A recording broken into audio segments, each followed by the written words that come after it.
2024 ইংরেজি পরবর্তী সময়ে অন্যায়ভাবে চাকরিচ্যুত সকল কর্মকর্তা কর্মচারীকে অবিলম্বে পূর্ণ আর্থিক সুবিধা সহ চাকরিতে পুনর্বহাল করা। আমাদের 2 নম্বর দাবি, উক্ত সময় পরবর্তী যে সকল জামা শিবির কর্মীদের অবৈধ অনিয়মিত নিয়োগ পদোন্নতি পদায়ন হয়েছে তা সুষ্ঠু তদন্তের মাধ্যমে যাচাই এবং বাতিলের ব্যবস্থা করা। বাংলাদেশ ব্যাংকের তৎকালীন গভর্নর কর্তৃক জামাত মনোনীত বিতর্কিত অবৈধ পরিচালনা পর্ষদ ব্যাংক ব্যবস্থাপনা কর্তৃপক্ষ বাতিল করে দক্ষ ও পেশাদার পর্ষদ ব্যবস্থাপনা কর্তৃপক্ষ গঠন করা হয়।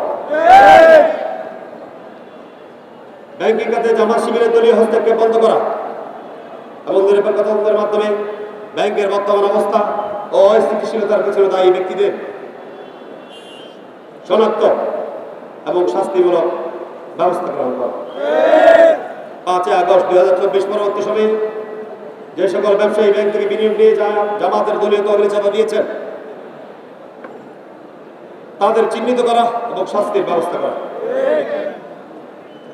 এছাড়া যারা শেয়ার বাজারে কারসাজি করে শেয়ার বাজারকে অস্থিতিশীল করার পায় তারা করেছে এবং অস্থিতিশীলতা করেছে, তদন্তপূর্বক তাদের আইনের আওতায় নিয়ে আসা। আমাদের 6 নম্বর দাবি, সরকার কর্তৃক 5টি ব্যাংকে যোগান দেওয়া তহবিল কারসাজির মাধ্যমে জামাতের ফান্ডে দেওয়ার জন্য দায়ী ব্যক্তিদের বিরুদ্ধে শাস্তিমূলক ব্যবস্থা করা। ব্যাংকের অভ্যন্তরীণ শৃঙ্খলা, সুশাসন, কর্মীদের ন্যায্য অধিকার নিশ্চিতে কর্পোরেট গভর্নেন্স বাস্তবায়ন করা। আমাদের 8 নম্বর দাবি, বাইতুল মালের নামে একটি পবিত্র শব্দকে ব্যবহার করে পূর্ব প্রত্যাহারের সঙ্গে জড়িতদের বিরুদ্ধে আইনানুগ ব্যবস্থা গ্রহণ করা। খবরের কাগজ, নিখাদ, নির্ভীক, নিরপেক্ষ।